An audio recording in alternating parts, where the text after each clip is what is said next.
한마디로 말하자면 이 이야기는 괴물인 내가 또 다른 괴물을 만나는 이야기이다. 하지만 그 끝이 비극일지 희극일지를 여기서 말할 생각은 없다. 첫째, 결론을 말하는 순간 모든 이야기는 시시해지기 때문이다. 비슷한 의미에서 둘째, 그렇게 해야 당신을 이 이야기에 동행시킬 가능성이 조금은 커지기 때문이다. 셋째, 그러니까 마지막으로 변명을 하자면 사실 어떤 이야기가 비극인지 희극인지는 당신도 나도 누구도 영원히 알 수 없는 일이다.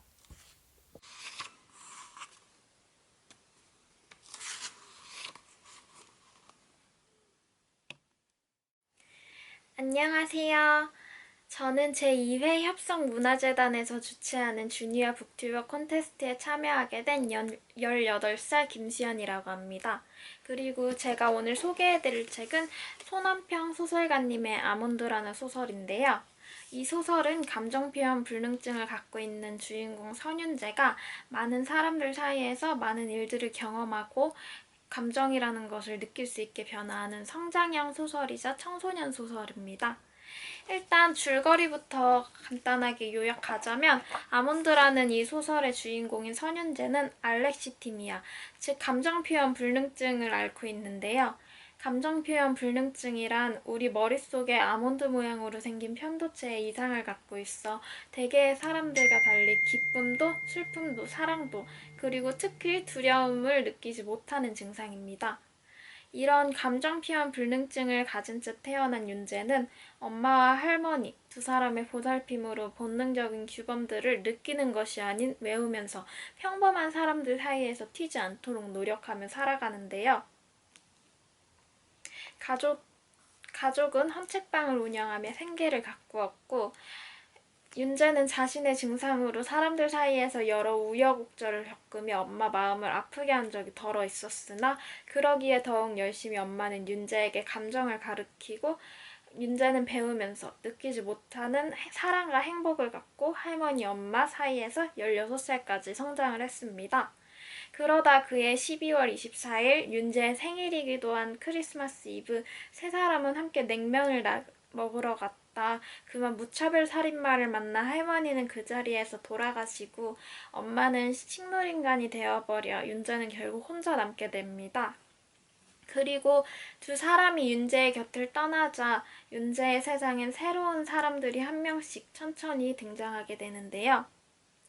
그 처음을 끄는 것은 가족이 운영하던 헌책방 위에서 맛집으로 소문난 빵집을 운영하고 있던 신 박사였습니다. 윤재의 엄마는 사고가 있기 전 만약의 경우를 대비하여 신 박사에게 윤재를 부탁하고 떠났었는데요. 그랬기에 신 박사는 혼자 남은 윤재의 보호자를 자청하며 할멈과 엄마 대신 윤재를 보호하고 가르침을 줍니다. 그 다음에 등장한 사람은 고니의 아빠인 윤 교수입니다. 고니는 윤재와 다르게 감정을 아주 풍부하고 깊게 느끼는 아이인데요. 고니는 윤재가 진학한 학교 같은 반에 전학온 꽤나 특별한 아이인데 사실 고니는 13년 전 이수라는 이름으로 아버지인 윤 교수와 어머니의 사랑을 받으며 자랐지만 어느 날 놀이공원에 갔다 미아가 돼버려 이런저런 집들을 배회하며 별로 좋지 못한 환경에서 좋지 않은 성격으로 자라 소년원까지 갔다 오며 바르지 못하게 자라났습니다. 그리고 그동안 윤 교수와 고니의 어머니는 고니를 찾으려 애썼지만 찾지 못해 그만 어머니는 병들어 죽음을 앞에 두고 결국 찾은 고니는 윤 교수에게 실망만을 안겨주었는데요. 차마 윤 교수는 고니를 어머니에게 보여줄 수 없었고 대신 고니와 닮은 윤재에게 고니인 척 하는 것을 부탁합니다. 윤재는 딱히 해가 되지 않는다면 도와주는 편이 좋다. 라는 할멈의 조언을 상기시켜 윤 교수의 부탁을 들어주었고 결국 고니 대신 고니 어머니가 고니에게 남기는 마지막 이야기와 사랑을 갖습니다. 조금 지나 고니는 이 사실을 알게 되고 윤재를 괴롭히기 시작했습니다. 하지만 윤재는 아무것도 느끼지 못하기에 고니가 원하는 반응인 두려움, 고통, 슬픔 따위를 보여주지 못했고 고니의 괴롭힘은 날로 심해져 결국 윤 교수와 신 박사가 학교를 찾아 대면하는 경지까지 이르렀습니다. 고니는 그런 사고를 친 후 윤 교수에게 맷까지 맞고 윤재는 윤 교수에게 사과받게 됩니다. 그리고 그날 이후로 윤재는 자신과 다르게 감정을 풍부하게 느끼는 고니에게, 고니는 자신과 다르게 아무런 고통도 느끼지 못하는 윤재에게 호기심이 생기는데요. 고니는 윤재에게 감정을 느끼게 해주려고 윤재의 눈앞에서 살아있는 나비의 날개를 찢는 듯의 자극적이고 극단적인 방법들을 사용하지만 윤재에게는 아무런 소용이 없습니다. 하지만 고니는 포기하지 않고 계속해서 윤재를 찾아가며 두 사람은 우정이라는 것을 나누기 시작하는데요. 그 다음에 등장한 사람은 도라였습니다. 도라는 부모님이 탐탁지 않아 하지만 육상선수가 되기 위해 노력하는 꿈이 있고 밝은 아이인데요. 직접적인 단어가 나오지는 않았으나 윤재는 이런 도라를 바라보며 그 시절의 풋풋한 설렘, 즉 연애 감정을 느끼게 됩니다. 그러던 어느 날 학교 수학여행 날 윤재는 병원에 누워 계신 엄마를 간호하기 위함으로 수학여행을 가지는 않지만 그 수학여행 날로 인해 윤재의 인생에 있어 크나큰 변화가 찾아오게 되는데요.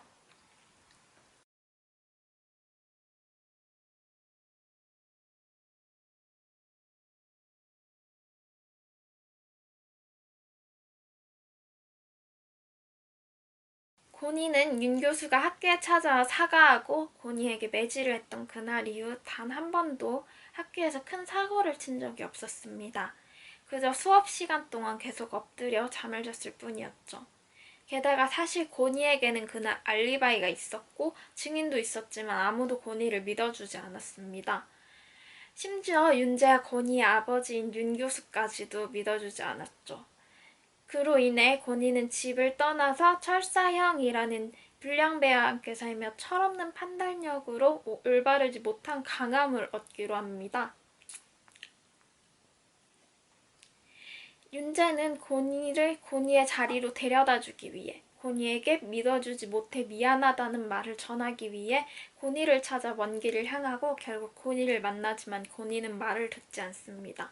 그렇게 윤재는 어떻게든 고니를 데려가기 위해 몸부림쳤고 결국 고니를 위해 철사형의 칼에 맞아 큰 부상을 입게 되고 고니도 윤재를 위해 철사를 쓰러뜨립니다.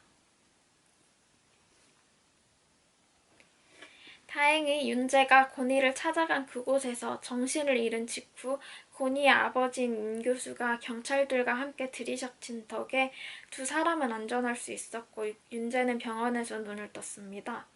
눈을 뜨자 신 박사가 윤재에게 윤재가 누워있던 동안 철사형이 재판을 앞두게 되었다는 것, 고니가 철사를 찌른 것은 아마도 정당방위로 인정될 것이고 고니는 심리치료를 받고 있고 아직 윤재를 만날 준비가 되지 않았다는 것, 윤 교수는 휴직계를 내고 고니만을 위해서 살아보는 것으로 삶을 바꾸어 보겠다고 한 것, 도라가 헌책방에 몇 차례 다녀갔으며 도라는 육상부가 있는 학교로 전학을 갔고 가자마자 구대회에서 2등을 한 것 등을 설명해 주었고 이내 윤재에게 일어날 변화를 눈치채고 말합니다.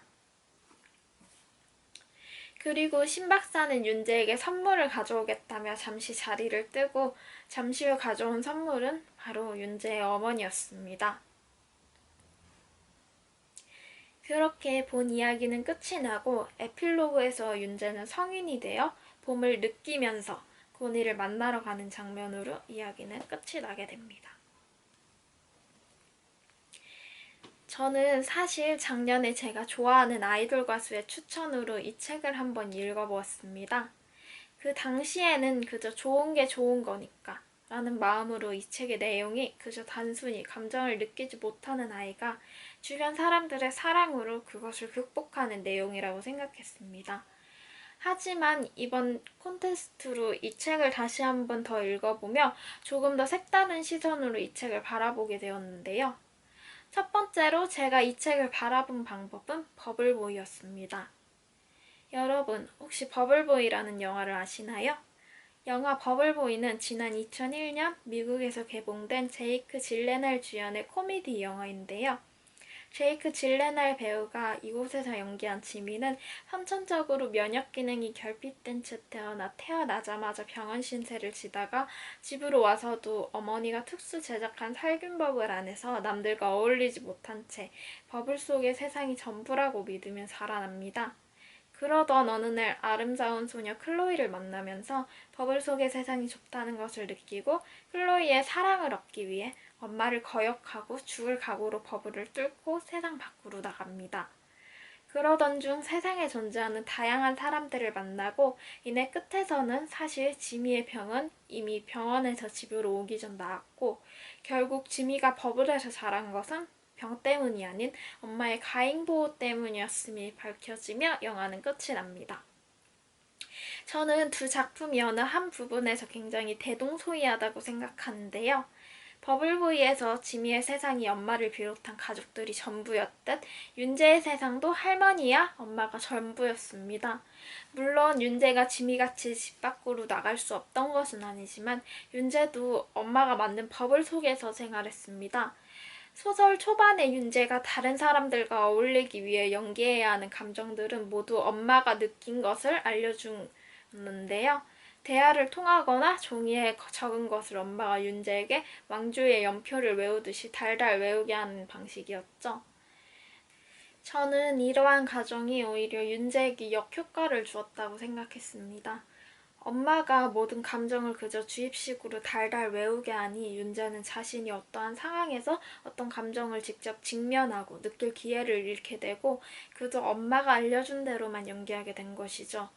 그래서 윤재는 엄마가 잠시 자신을 돌봐주지 못했을 때 직접 버블보이의 주인공 지미처럼 다양한 상황에 누구의 도움도 받지 않고 스스로의 힘으로 직면해보고 감정이란 것을 외운 대로 연기하는 것이 아닌 직접 감정들을 느낄 수 있게 되며 엄마가 만든 버블을 찍고 나올 수 있었던 것 같습니다. 또 어쩌면 엄마가 윤재에게 감정들을 억지로 주입해 외우게 하지 않았다면 더 일찍 엄마가 원하는 것처럼 감정을 느끼는 다수의 사람들에 속할 수 있지 않았을까도 생각해 보았습니다. 그리고 두 번째로 제가 이 책을 바라본 방법은 새드엔딩이었습니다. 사실 윤재는 자신이 다수의 사람들과 달리 감정을 느끼지 못하기에 마음 깊이 힘들어한 적은 없었습니다. 감정을 느끼지 못하기에 그냥 그런가 보다 하고 넘겼죠. 오히려 힘들어한 것은 엄마와 할머니였고 윤재가 평범한 사람이 되길 바란 것도 엄마의 성화였는데요. 솔직히 말해서 저는 평범하다는 말을 싫어합니다. 평범하다는 것만큼 특이한 단어도 없는 것 같아요. 세상 모든 존재는 저마다 독특한 개성을 지니고 있고 설령 같은 부모님 아래에서 태어난 형제 자매들도 심지어 쌍둥이도 같은 공장에서 만들어진 똑같은 제품도 차이가 있고 개성이 있습니다. 그런데도 사람들은 평범하다는 라는 말로 절대적으로 어떠한 한 현상만을 강요하죠. 사실 그것도 다수를 기준으로 세워 사람들이 만든 것이라 상대적인 것이잖아요. 예를 들어 100명의 사람들이 문제를 풀 때 99명이 1번을 정답으로 쓰고 단 1명만이 2번을 정답으로 말하면 우리는 항상 1번이 정답이라고 말합니다. 사실 답지를 열어보지 않고는 모르는 일인데 말이에요. 그 답지는 10만이 열 수 있고 정답이 1번일 수도 있겠지만 어쩌면 2번이나 1번, 2번 둘 다일지도 모르는 일입니다. 그러기에 저는 윤재가 굳이 사람들이 원하는 평범한 사람의 기준에 맞춰줘야 하는지 잘 이해가 가지 않았습니다. 윤재는 감정을 느끼지 못하는 대신 상황을 더욱 이성적으로 판단할 수 있었고 실제로 자신이 경험해본 것만을 믿었습니다. 이렇게 윤재가 감정을 느끼지 못하는 대신 감정을 느끼는 사람들이 갖지 못하는 장점과 개성을 가졌기에 이런 장점과 개성을 더욱더 살려 사회에 도움이 될 수도 있지 않았을까요? 만약 윤재가 마지막에도 감정을 느끼지 못한 채 그대로 어른이 됐다면 냉철한 판단력을 사용하여 공공의 이익이 더욱 이바지 않은 청렴한 나란 일을 하는 높은 사람이 되지 않았을까 하는 생각이 들어 윤재가 감정을 찾은 것이 조금은 아쉬웠고 그런 면에서 우리나라는 국사무쌍한 인재 한 명을 잃은 것이니 이 이야기가 새드엔딩으로 느껴졌습니다. 하지만 소설의 프롤로그와 에필로그에서 나온 말처럼 어떤 이야기가 비극인지 희극인지는 당신도 나도 누구도 영원히 말할 수 없는 것이니까요. 윤재가 주변 사람들과 같은 느낌을 느낄 수 있으니 더욱 사이가 돈독해질 것이고 행복한 일이 많이 일어날 것이니 이 이야기는 비극일 수도 있고 희극일 수도 있다고 생각합니다. 무엇보다 재미있는 책을 읽고 즐거움을 느끼는 것과 맛있는 것을 먹고 맛있음을 느끼는 것은 정말 행복한 일이니까요. 이상 김시연이었습니다. 감사합니다.